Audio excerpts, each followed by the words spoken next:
For the first time in years, the homeless population in the country has increased. A new report by the Department of Housing and Urban Development says a big factor is the surging number of homeless people in several West Coast cities, including Los Angeles, Seattle, San Diego, and Portland. These happen to be places where the rents are going up much faster than the incomes, and hence we're seeing progressively more homeless people in those kinds of areas.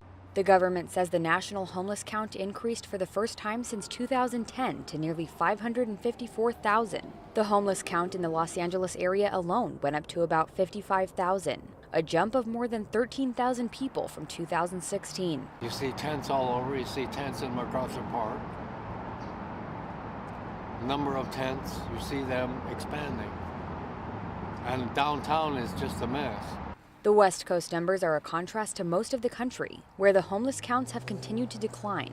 Excluding Los Angeles, the epicenter of the crisis, HUD says total homelessness nationwide would have been down by about 1.5% from last year. They need to find somebody that understands this problem, and give them some power and position and financing. Mayor Eric Garcetti says insufficient federal funding for affordable housing and programs are part of the reason for the city's crisis. Voters in the city and Los Angeles County have passed ballot measures to raise an expected $4.7 billion over the next decade to pay for affordable housing and services.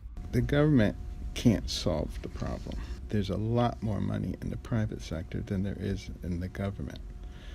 So what the government has to do is to help coordinate the efforts. The numbers released are expected to be undercounts, but even without the report, many on the streets of Los Angeles can attest to the increasing numbers. You can't walk down the street.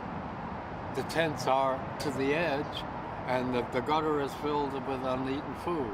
Though a top policy priority in Los Angeles, the issue of homelessness continues to be a mounting problem for local, state, and federal officials. Krista Fourier, Associated Press, Los Angeles.